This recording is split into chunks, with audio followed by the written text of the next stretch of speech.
Hey everybody, Jake here from Bearded Gear, and I got another package to open.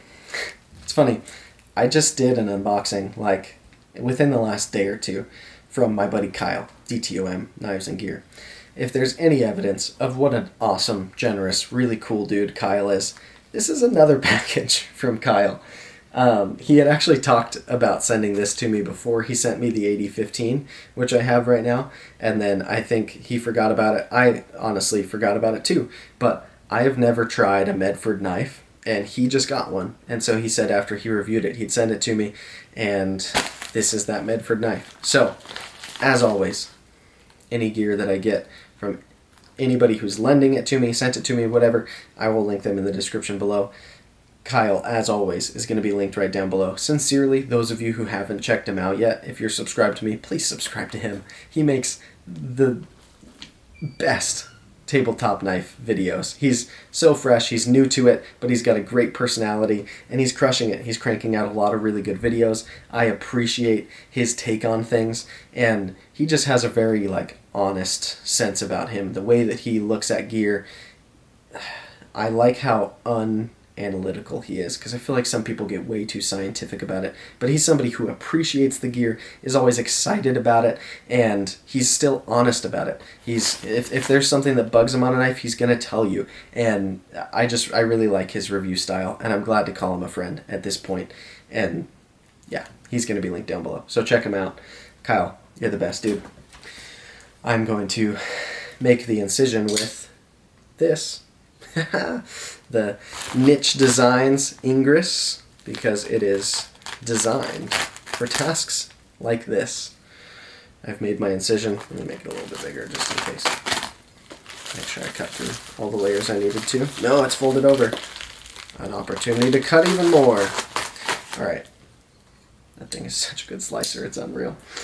Alright, in here we have... Oh, I didn't need to cut more than I did. That's okay. It's fun to cut.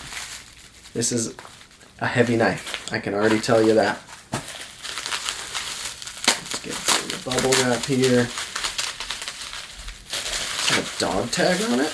It does. How Medford. Alright. The dog tag says MKT USA, medfordknife.com. It's got the phone number on it. 100% made in the USA. That's cool. If you've watched my made in the USA versus otherwise video, you'll know that I give strong preference to things made in the USA. I prefer it. Is it a hard and fast rule for me? No. Watch that video if you want to see that conversation, but kudos to Medford for making everything in the USA. I think that's a good thing.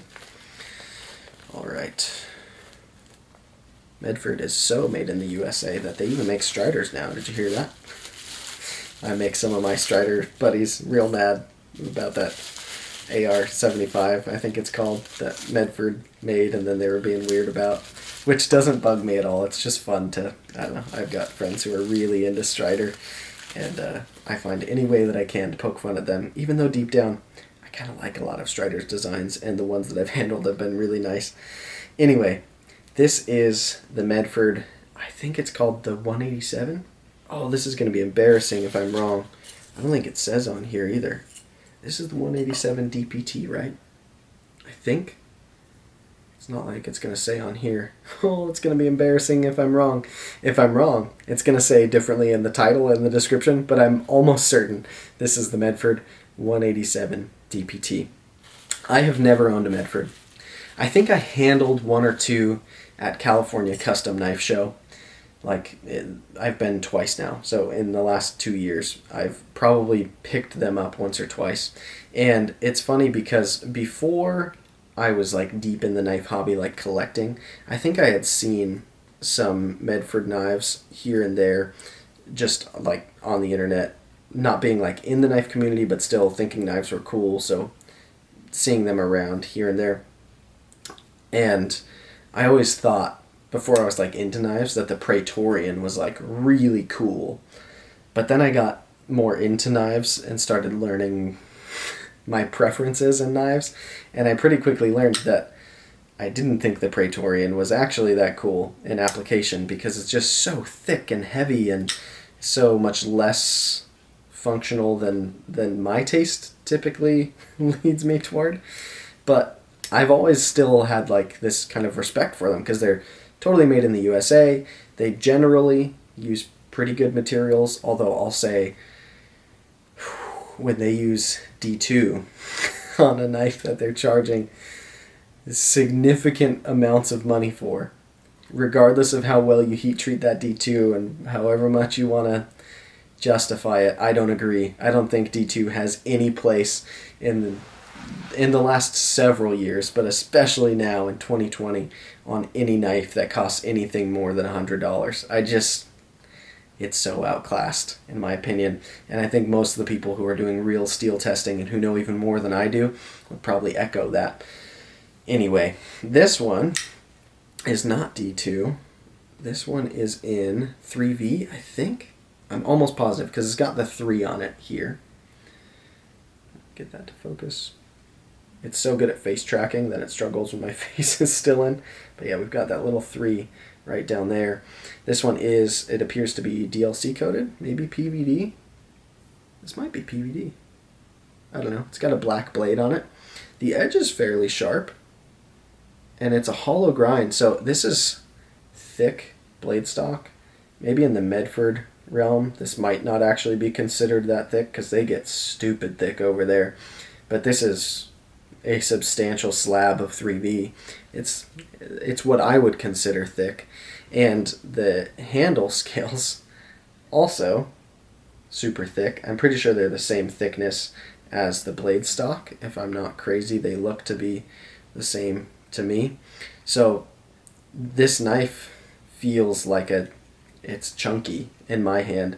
For my extra medium hands, this is a bigger knife than I would pick for myself. But that's fine. Not every knife, size-wise, needs to be for me. I know that Medford makes some smaller knives now, and I've actually heard pretty good things about them. Kyle even said when he sent this that he didn't think it was going to like really be up my alley for me.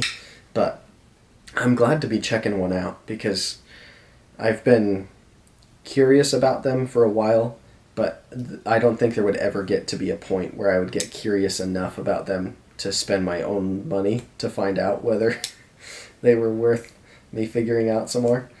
Oh.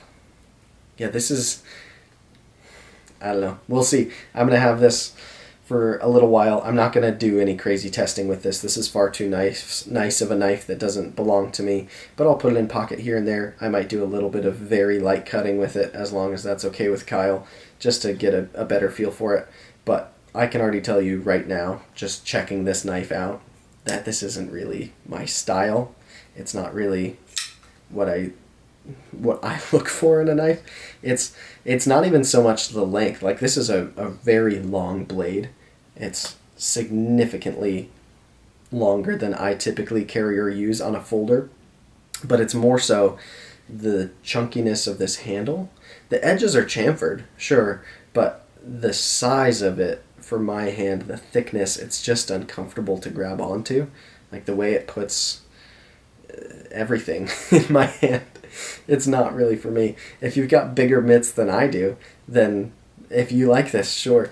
But yeah, ergos, I can already tell you, are not really my favorite on here. The jimping is less atrocious than I thought it would be, although these bits of jimping around the frame are pretty sharp, but they're back here. So when I'm in a hammer grip, I'm not even actually really touching any of the jimping on this knife, which is hilarious, except for the jimping up here on the spine of the blade is actually rather nice. I'm not opposed to that jimping, and I've recently been talking about my Giant Mouse Ace Grand, and they put the jimping so much farther forward at Giant Mouse, and I love that because when my thumb's extended to do a push cut, that's where I want the jimping. I want it there more than here ever. So on here, they've started the jimping right here, and they've gone all the way up here, which is great because whether I'm forward or back, I've got jimping, and yeah, I like that. So kudos for that one design feature. Yeah, there's going to be the first impressions on this here very soon, so I don't need to go too in depth, but my first inspection, I can already tell you, this is not a knife that is designed for a person like me. And anytime that I get a piece of gear that's not for me, I want to reiterate, that's fine. Because there are people with different tastes than mine, and they're entitled to that taste. There's people with different size hands than mine, different lifestyles than mine. I think it's good that there's a wide variety of gear out there. And I think it's good that a company like Medford is offering something for a different audience than me personally. Because I'd like there to be a lot of people in this hobby. And if everything that was made for my tastes, sorry about that. I'm not quite sure where it cut out, but I had a space issue or something. Anyway, my point is that Medford shouldn't need to make a knife for me. I think they do offer some models that would probably be better fits for me. This is just the one that Kyle has, and I've never checked one out. So this is the one that I'm checking out first. And it doesn't even, this isn't my review. Maybe I'll end up loving it. I'm going to stay open to that. But even if I don't, that doesn't mean it has to be the last Medford I check out. And I appreciate that they make gear for a different audience than me, because I would like everyone to want to be in this community. And that includes people with bigger hands and different preferences, and that's all a good thing. But yeah, this feels pretty pretty different from what I want out of a folding knife. And we'll see. I'll give it a fair shot. I'll put it in pocket a couple of times. I'll cut a couple of very light things with it and just see how it does, and see if it wins me over in some way. But this is a slab of knife. This is significant. It is a chunk. I will say it's well finished. It appears to be fairly well made. For what it is, I should say, it feels very well made.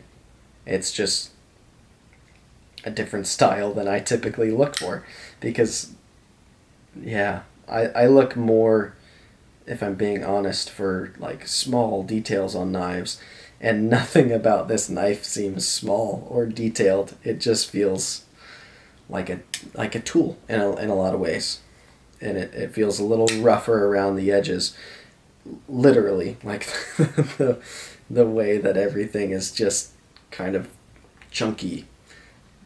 But some people love that, I'm sure. So anyway, this is the Medford, I think, 187 DPT. I'm going to feel so bad if I'm wrong about that name. But thank you again to Kyle for sending this for me to check out. I really appreciate it, buddy. Again, his link will be down in the description below. And yeah, you'll be seeing a first impressions here on this within the next day or two. And then after that, in about a week, maybe just over a week, depending on how many videos I need to be making right now and getting them all up for you to see them and the timing of all that, there will be a full review of this guy here as well. So be on the lookout for those if you are interested in finding out how I feel about a Medford, spending a week with one. So there you have it. That'll be it for tonight, but thank you for checking it out with me. This is the Medford, I think, 187 DPT. Maybe.